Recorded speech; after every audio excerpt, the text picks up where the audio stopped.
वसन्तो अस्य श्रीराजम् ग्रीष्म इन्द्रः शरद्दवे सप्तास्यासन् परिदयः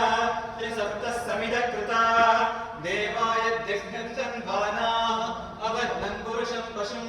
संयज्ञं परेषि प्रोक्षन् पुरुषं जातमग्रता